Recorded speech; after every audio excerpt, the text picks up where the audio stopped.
hipo e hiperglicemia, que son los trastornos metabólicos más comunes y frecuentes en las unidades de neonatología. Y ahora vamos a hablar de otros trastornos metabólicos. ¿Y qué otros trastornos metabólicos vamos a hablar? Problemas del calcio y problemas del magnesio. ¿Ya? Empezamos con los problemas del calcio.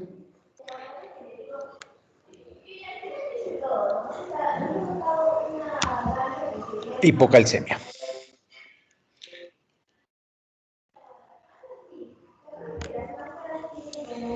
Hablamos de hipocalcemia cuando tenemos una concentración sérica de calcio menor de 8 miligramos por decilitro en recién nacidos a término o menor de 7 miligramos por decilitro en recién nacidos pretérmino. También podemos hacer el diagnóstico de hipocalcemia tomando en cuenta el calcio iónico.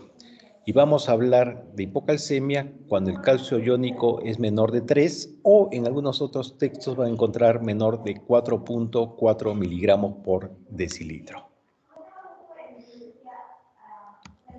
Lo ideal es medir el calcio iónico más que el calcio total.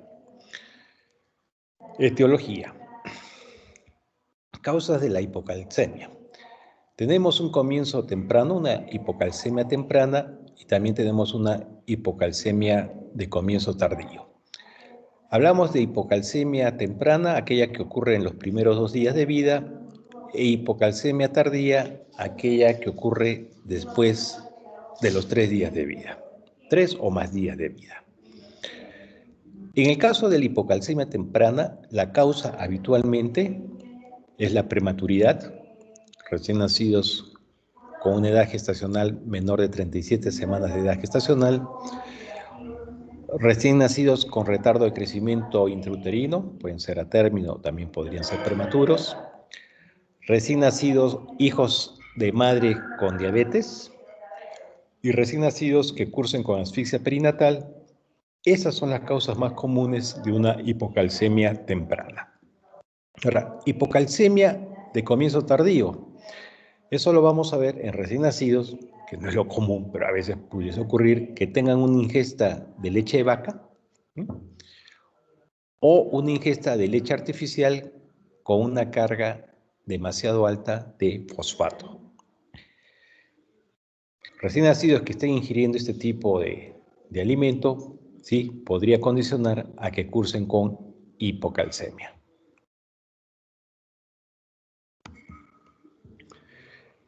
¿Cuál es el cuadro clínico de un niño, de un recién nacido con hipocalcemia? Mire, el niño puede estar con valores bajos de calcio y sin embargo podría encontrarse asintomático. ¿Cuándo ya vamos a observar estos signos? Cuando el calcio es menor de 7 miligramos por decilitro o tenemos un calcio iónico menor de 3 miligramos por decilitro. ¿Y qué signos podría presentar este recién nacido? Hipotonía, podría cursar con un incremento de la frecuencia cardíaca, apnea, ausencia de la respiración por más de 20 segundos, es un niño que no logra alimentarse adecuadamente, hay un problema en el reflejo de succión, de deglución, podría ser un niño con tetania e incluso podría presentar este recién nacido que cursa con hipocalcemia, convulsiones. Varios de estos síntomas son similares a los que podemos encontrar en recién nacidos con hipoglicemia. Un niño con hipoglicemia podría presentar apnea, va a tener también dificultad para alimentarse, va a encontrarse hipotónico, podría presentar convulsiones en caso de que sea una hipoglicemia severa. O sea, los signos de una hipocalcemia podrían confundirse con signos de hipoglicemia y también podrían confundirse cuando estamos ante una situación clínica de abstinencia de opiáceos.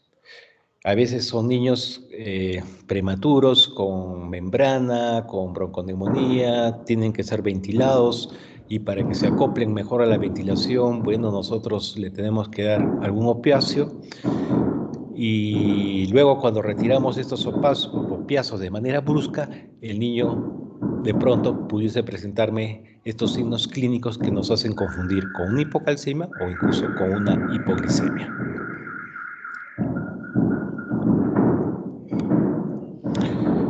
¿Y cómo hacemos el diagnóstico de hipocalcemia? Lo ideal es hacer un dosaje de calcio iónico, ¿ya? Como acá bien lo dice, es la determinación más fisiológica porque no va a requerir corrección de acuerdo con la concentración de proteínas y el pH. El valor de calcio sérico, total, no el iónico, puede variar en función al pH, ¿no? Y también a la concentración de proteínas. Y eso nos podría inducir a un falso diagnóstico de hipocalcemia simplemente por una variación en estas variables. Entonces, lo ideal es dosar calcio iónico. ¿De qué otra manera podría indirectamente pensar que este recién nacido pudiese estar cursando con una hipocalcemia?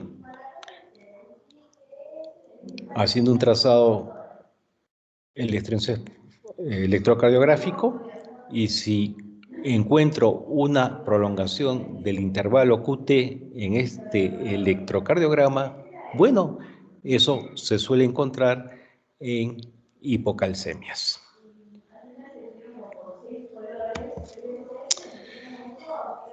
¿Y cuál es el tratamiento de un recién nacido con hipocalcemia? Si es una hipocalcemia de inicio precoz, vamos a administrarle a este niño gluconato de calcio al 10%, 200 miligramos por kilo por vía endovenosa, siempre de manera lenta, ¿no? Por lo menos en unos 30 minutos. Yo en el tratamiento de la hipoglicemia les comenté que se administraba destroza al 10%, 2 centímetros por kilo, en bolo, de manera rápida. En el caso del calcio, la corrección de la hipocalcemia va a ser de manera lenta. ¿Y por qué?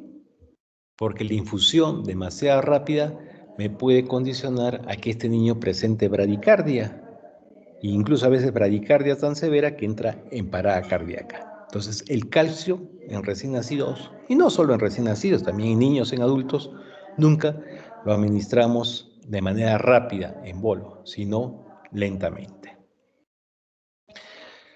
A la vez que administro este gluconato de calcio en este recién nacido que está presentando síntomas y que cursa con hipocalcemia, debo tener con mucho cuidado en el lugar de infusión de este gluconato de calcio. Porque si la administro en una vía que lamentablemente se termina infiltrando, voy a generar a nivel de ese lugar donde se ha infiltrado la vía y donde yo le administré gluconato de calcio, una necrosis tisular local. Y nos ha ocurrido, por lo menos en mi servicio, varias veces. Por eso ya las enfermeras saben, ¿no? De repente esta vía estaba infiltrada, no se dieron cuenta, administran por ahí el gluconato de calcio, se produce una extravasación de este gluconato de calcio y a nivel de la piel donde se ha extravasado este gluconato de calcio va a producir una necrosis, que a la larga después tenemos que tratarla como que fuese una quemadura, ¿no? Hay que hacer injerto y nos trae una serie de problemas.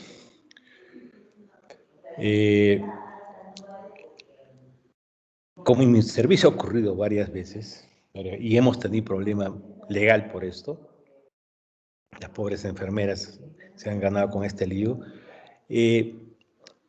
nosotros preferimos administrar gluconato de calcio no por vía periférica, sino por una vía central, ¿ya? Que obviamente no vas a tener el riesgo de esta extravasación, ¿no? de que se infiltre esta vía. Pero podrías administrarla por vía periférica, sí, pues, pero siempre teniendo la seguridad de que ese endovenoso, esa vía, realmente esté bien, no se haya infiltrado. Luego de la administración de ese gluconato de calcio de 200 miligramos por kilo, tras la corrección aguda de hipocalcemia, yo voy a administrar un endovenoso con gluconato de calcio de manera continua, más o menos una cantidad de 400 miligramos kilo día. Y podría ir aumentando esta cantidad de gluconato de calcio hasta llegar a un tope de 800 miligramos kilo día, ¿no? 200 miligramos la administro rápido, en bolo. No, digo, no en bolo, en 30 minutos. Rápido, pero en 30 minutos. Y luego, para las siguientes 24 horas, seguramente le administraré un endovenoso con esta cantidad y día a día podría ir aumentando hasta llegar a un tope de 800 miligramos kilo día.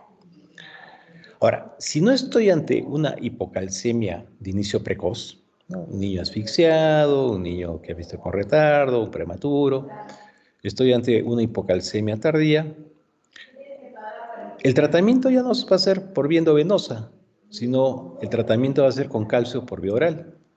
Se le podría administrar el calcitriol o cualquier preparado de calcio por vía oral durante el tiempo que yo crea necesario para la corrección de esa hipocalcemia. No puede haber niños con problemas de injuria renal que ocasiona una pérdida de calcio por esta orina.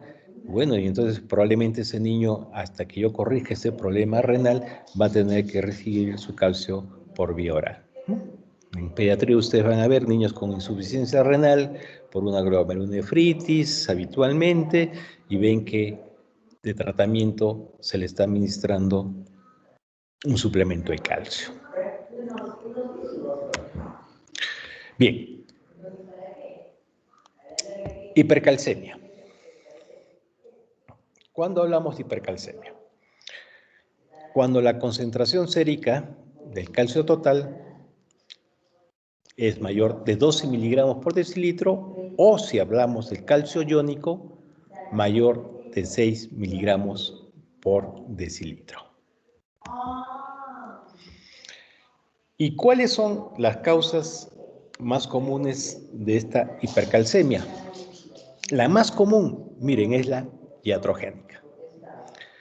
Yo le di más calcio de lo que debería recibir este bebé, yo le di más vitamina D de lo que debería recibir este bebé, o de pronto no le di tanto calcio, pero le di una cantidad menor de fosfato. Eso me puede llevar a una hipercalcemia. También podemos encontrar hipercalcemia cuando la madre cursa con hipoparatiroidismo, cuando hay una necrosis de la grasa subcutánea, eso nos va a liberar calcio. Si hay una hiperplasia paratiroidea, también el niño va a cursar con hipercalcemia. Cuando tengo una función renal anormal, donde no se elimina este calcio y se reabsorbe más de lo que debería ocurrir, también voy a estar en una hipercalcemia. Se suele ver en el síndrome de Williams, que es un síndrome que se acompaña habitualmente de cardiopatías, con una comunicación interauricular o una comunicación interventricular, se acompaña de estenosis aórtica, se acompaña de estenosis pulmonar. El niño tiene una fase muy especial que le llamamos una fase de duende. Bueno, estos niños, que es un problema ya congénito,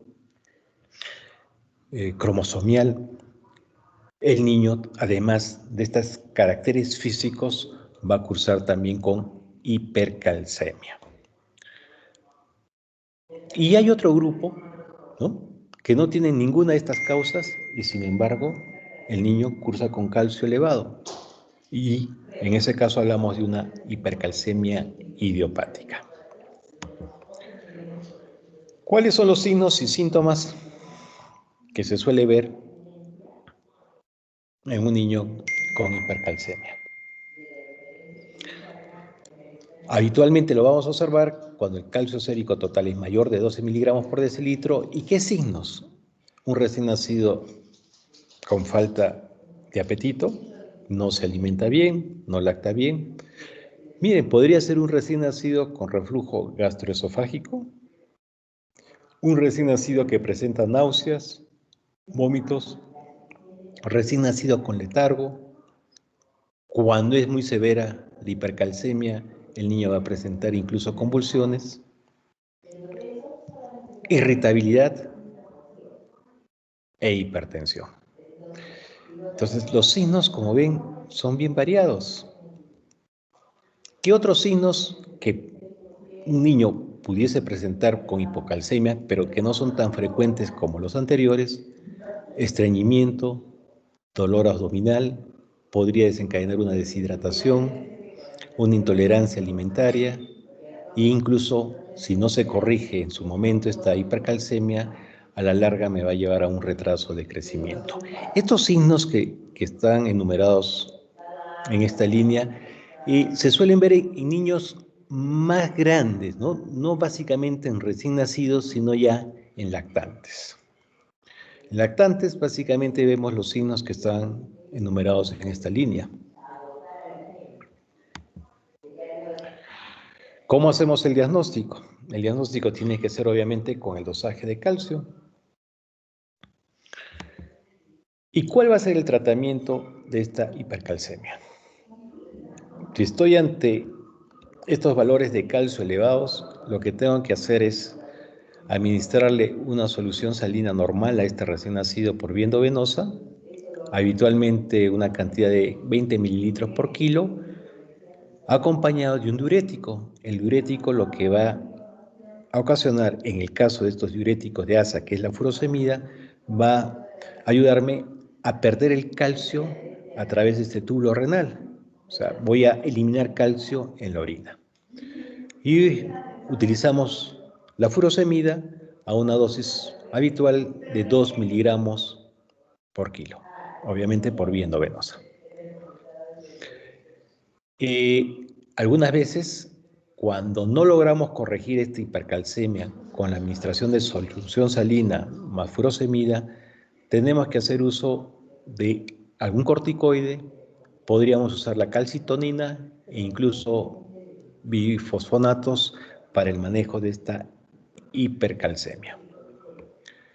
Ahora, si estoy ante una hipercalcemia secundaria a un hipoparatiroidismo materno, no va a ser necesario darle ningún tipo de tratamiento.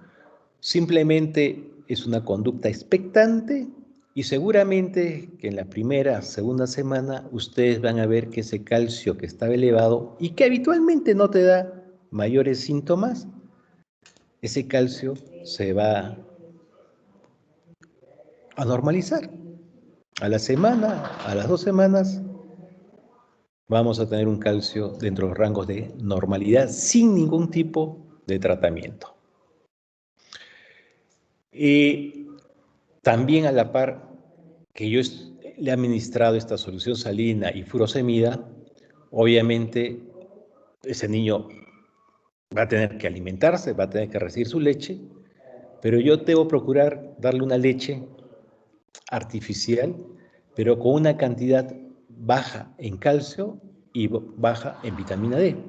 Hay unas leches especiales que tienen una cantidad menor de este calcio y vitamina D y se la voy a administrar a mi recién nacido hasta que ese calcio se normalice. Bien, eso respecto al trastorno de calcio, hipo e hipercalcemia. ¿Qué otros trastornos metabólicos se pueden ver en el recién nacido? Trastornos del magnesio. Estos trastornos del magnesio son menos frecuentes que obviamente que los trastornos del calcio, pero algunas veces los vemos.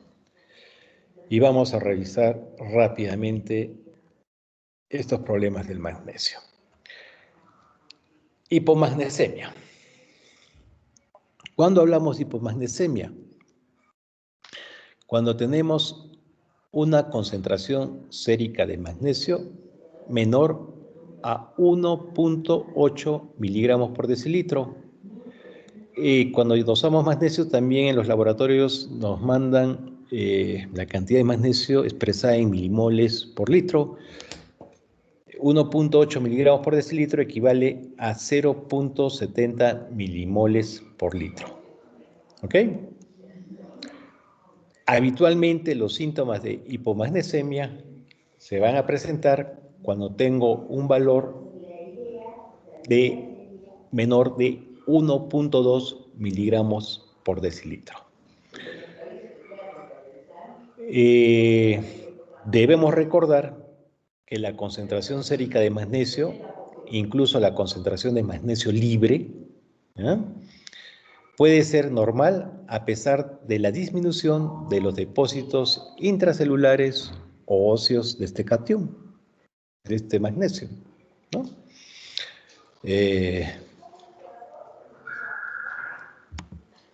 ¿Y cuáles son las situaciones clínicas más comunes que nos van a llevar a que este recién nacido curse con una hipomagnesemia? La primera, esta, la más frecuente, que es un niño que no puede recibir alimentación por vía oral por diferentes problemas médicos o quirúrgicos que impidan su alimentación por vía oral, y yo lo voy a alimentar por vía parenteral. Pero en la nutrición parenteral sí, me preocupo de administrarle sus macronutrientes, carbohidratos, proteínas, lípidos.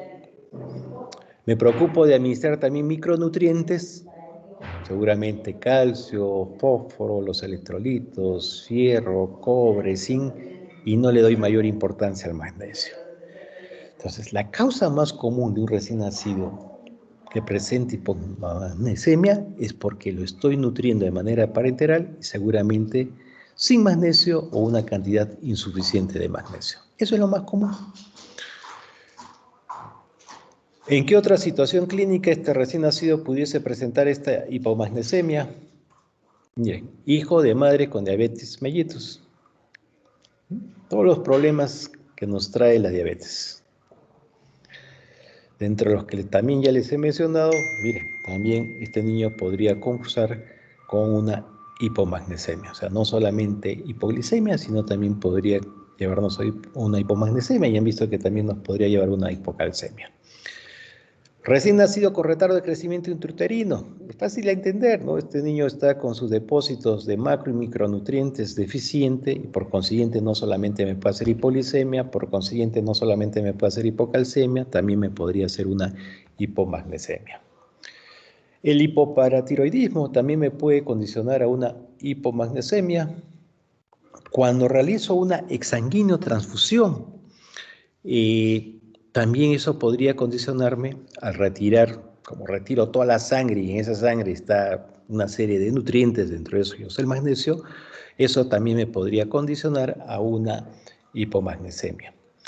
Y también se ha descrito hipomagnesemia en casos de colestasis hepática, ¿ya? Entonces, cuando se daña ese hígado por diversas razones, hipoxia, infecciones, podría ser por la misma nutrición parenteral cuando es prolongada, bueno, secundaria a esa colestasia hepática, podría ese recién nacido también presentar una hipomagnesemia. ¿Y cuáles son los signos y síntomas que suele presentar un recién nacido con hipomagnesemia? Hiperexcitabilidad, o sea, es un bebé que al menor estímulo reacciona más de lo que habitualmente uno suele observar. Puede ser un recién nacido que presenta temblores, ¿no? El temblor también te da la hipoglicemia, el temblor también te da la hipocalcemia. En caso de una hipomagnesemia severa, ese niño puede presentar convulsiones, ¿no?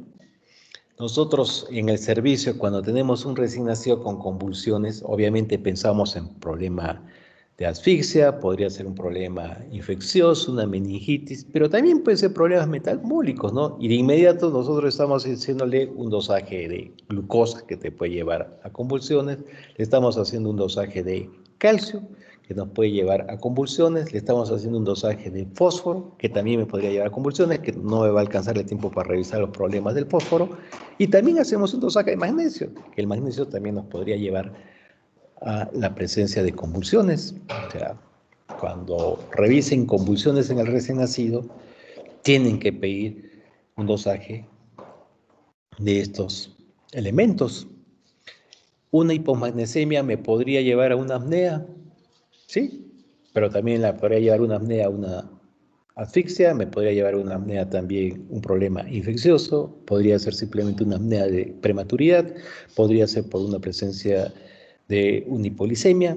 O sea, los síntomas y signos de estos trastornos metabólicos realmente pues son inespecíficos, ¿no?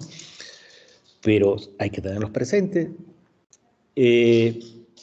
Cuando esta hipomagnesemia está asociada a hipocalcemia, va a ser difícil corregir esta hipomagnesemia si previamente no corrijo la hipocalcemia. Ya nos ha ocurrido.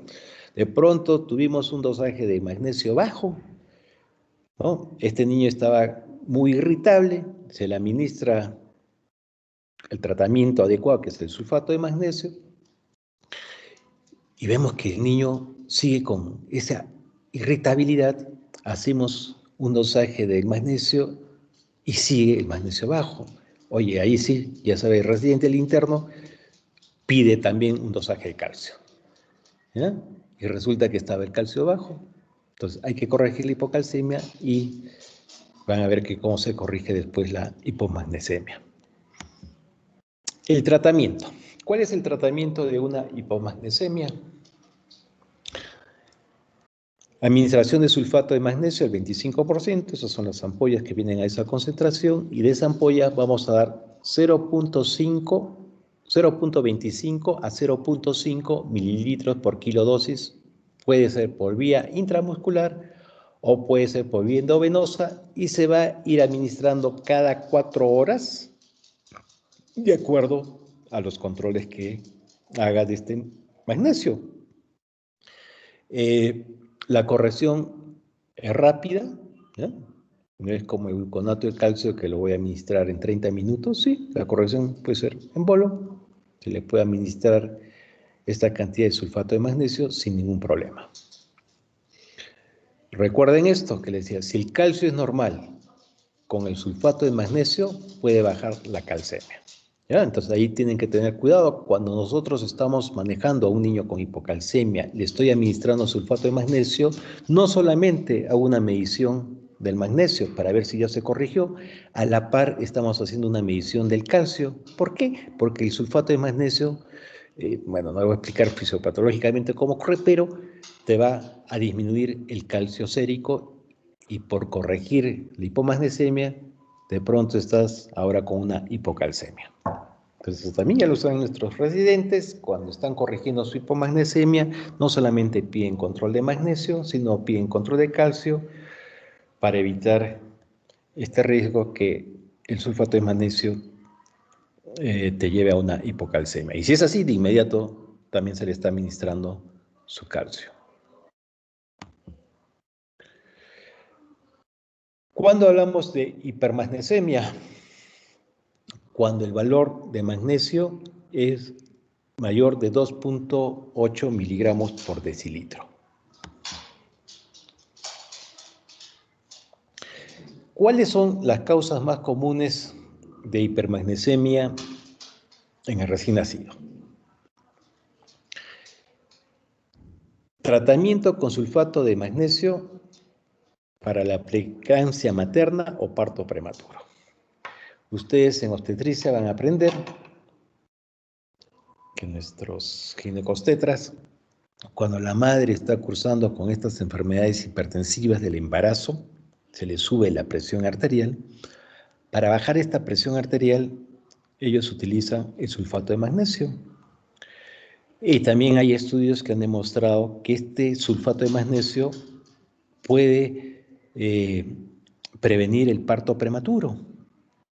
Entonces, de pronto una madre de 28, 29 semanas de gestación empieza con pródromos de trabajo de parto, le administran su sulfato de magnesio, pero lamentablemente igual se produce el parto, nace este niño y este niño empieza a presentar los síntomas que les voy a mencionar más adelante, compatibles con una hipermagnesemia, y la causa es esa. Es el sulfato de magnesio que recibió esta madre previo al parto. Eso es lo más común que van a ver ustedes como internos cuando roten en servicio de neonatología. Doctor, este es un hijo de madre con preeclampsia y mire, está con con una hipermagnesemia. Doctor, fue un parto de 28, 29 semanas, pero previamente para prevenir le dieron sulfato de magnesio. Lamentablemente igual se desencadenó el parto y recién nacido de pronto está con esta hipermagnesemia. ¿Qué otra causa, qué otra situación clínica en recién nacidos que solemos ver que nos lleva a esta hipermagnesemia? Es cuando administramos más magnesio de lo que se recomienda en la nutrición parenteral, ¿no? Entonces, por ahí, en vez de darle como uno, se me ocurrió y le di un poco más, y eso me va a llevar a una hipermagnesemia. Las cantidades de magnesio, las necesidades de magnesio de nuestro organismo son mínimas, son mínimas. Y si por ahí yo le di un poquito más, me voy al otro extremo. Esto casi no lo hacemos en recién nacidos, estos se ven niños más grandecitos, pero pues, miren, un enema de sulfato de magnesio también me puede llevar a hipermagnesemia. Hay varios enemas, donde además de traer sodio, trae magnesio, porque eso se ha visto que desimpacta las heces. Y ese enema de magnesio me podría llevar, se absorbe ese magnesio que está en la vía, en la luz intestinal, se absorbe y me podría llevar a una hipermagnesemia. Y nosotros en recién nacidos no solemos usar enemas de sulfato de magnesio, solo usamos enemas de cloruro de sodio, ¿no? Su clorurito de sodio con algo de glicerina, nada más. Esto sé que es muy efectivo, pero por el riesgo de llevar a una hipermagnesemia a este recién nacido, no solemos usar estos enemas de sulfato de magnesio. Recién nacidos tampoco, por lo menos en mi servicio no lo usamos, pero a veces van a ver que hay varios compuestos de antiácidos que en su composición tienen magnesio. Y ese magnesio en este antiácido podría llevarnos a una hipermagnesemia, ¿no? Si doy más de lo que debería darle. De estas 4 situaciones clínicas, por lo menos en mi servicio, esto no vemos porque no usamos antiácidos que tengan magnesio, no usamos enemas de sulfato de magnesio. Lo que nos suele ocurrir de lejos en estos niños con hipermagnesemia es esto: madres con preeclampsia y niños que nacieron prematuros, ¿no? Con parto prematuro, y que los tetras obviamente les da a estas madres, por protocolo, les administran su sulfato de magnesio. Entonces tenemos un hijo de una madre con preeclampsia que ya sabemos que estuvo recibiendo tratamientos con sulfato de magnesio, no solamente dosoglucosa, ¿no? Porque ya sabemos que un hijo de madre con preeclampsia tiene riesgo de hipoglicemia, sino dosamos de entradita también magnesio, porque va a tener riesgo de hipermagnesemia. Uy, ¿qué he hecho?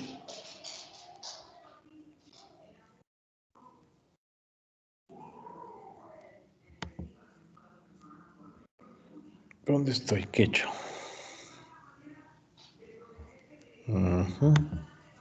Sí, se observa. ¿Sí se observa? Sí. Ya. Sí.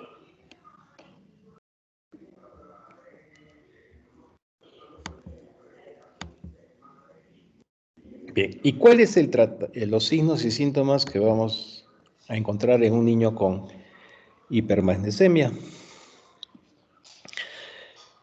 Pueden ser síntomas a nivel del sistema nervioso central, síntomas a nivel del sistema cardiovascular. ¿Y qué síntomas a nivel del sistema nervioso central? Es un recién nacido que va a cursar con hipotonía, es un niño que va a tener dificultad en la alimentación. Doctor, pero eso también lo tienen los otros trastornos metabólicos. Sí, pues son síntomas inespecíficos, ¿no? Los reflejos osteotendinosos van a estar disminuidos, atenuados. Es un niño que suele presentar un llanto débil. A nivel cardiovascular, es un recién nacido que suele cursar con hipotensión y bradicardia, ¿no? Y miren, una hipermagnesemia severa puede causar depresión respiratoria y apnea. O sea, cuando tenemos un recién nacido con apnea, no solamente pensamos en problemas infecciosos, sino también podemos pensar en problemas metabólicos, y tenemos que hacerle todo su screening metabólico. ¿Y cuál es el manejo de un recién nacido con hipermagnesemia. La causa más frecuente después de ser una madre que ha recibido sulfato de magnesio por ser cursar con preeclampsia o parto prematuro es doy más magnesio de lo que debería dar en la nutrición parenteral. Entonces, no se le debería de retiro de inmediato el aporte de magnesio en la nutrición parenteral, ¿no? Por unos días hasta que se normalice ese magnesio. Si tengo una hipermagnesemia asociada a hipocalcemia, voy a administrarle gluconato de calcio al 10% a una dosis de 100 a 400 miligramos kilo día. Si estoy ante una hipermagnesemia que no se corrige con la suspensión de administración de magnesio,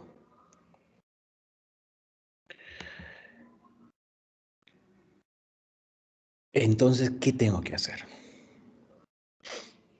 En esos casos, miren, tenemos que hacer una exsanguinotransfusión. Sobre todo si tengo un recién nacido que me está presentando depresión respiratoria, que me está presentando apneas, o sea, que se olvida de respirar. Yo le he suspendido el magnesio. Sigo con cifras elevadas de magnesio y el niño tiene esta sintomatología. Bueno, no me queda otra que hacerle una exsanguinotransfusión. Tengo que retirar su sangre con ese exceso de magnesio y le pongo otra sangre que tenga los valores normales de magnesio para evitar esta depresión respiratoria. Hay algunos diuréticos, los de ASA también, que me podrían ayudar a eliminar ese magnesio de más a través de la orina. ¿Se podrían utilizar? Sí, pero mientras no haya un compromiso serio de la función respiratoria. Si hay un compromiso serio de la función respiratoria, el tratamiento que deberíamos hacer es una exsanguinotransfusión. Doctor, sí, pues no está comprometida su función respiratoria, no hay una depresión respiratoria. Sí, te va a demorar el diurético en disminuir el valor de magnesio, ¿no? Va a eliminar un poquito de más de lo que debería eliminarse a través de la orina, pero si hay síntomas respiratorios como depresión respiratoria, como apnea, no. Obviamente, este niño seguramente te va a seguir presentando estos episodios de apnea, vas a tener que ventilarlo con todos los riesgos que trae una ventilación, mejor es proceder a la exsanguinotransfusión. Muy bien, muchachos. Entonces, los trastornos metabólicos más comunes son, ya saben, los asociados a la glucosa, hipoglicemia e hiperglicemia. Pero la hipoglicemia es mucho más frecuente que la hiperglicemia. El recién nacido además puede presentar otros trastornos metabólicos. ¿Cuáles son? Hipocalcemia, hipercalcemia. Eso sigue en frecuencia después de los trastornos de la glucosa. Y luego de los trastornos de la glucosa y del calcio, los otros que suele presentar es problemas a nivel del magnesio. Esta hipomagnesemia e hipermagnesemia, pero esto es relativamente mucho menos frecuente que en los trastornos metabólicos de la glucosa. ¿Alguna pregunta?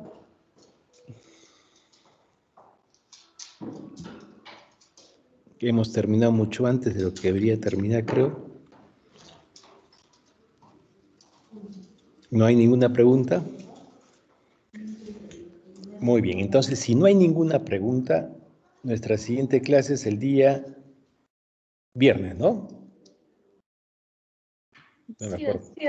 Entonces, el viernes nos estamos viendo, creo que es 2:30, ¿no? Bueno, si no, en todo caso voy a revisar. Entonces, el viernes vamos a conversar de líquidos y electrolitos en el recién nacido. Nos vemos, suerte. Chao. Gracias. Gracias, doctor. Hasta luego. Gracias, doctor.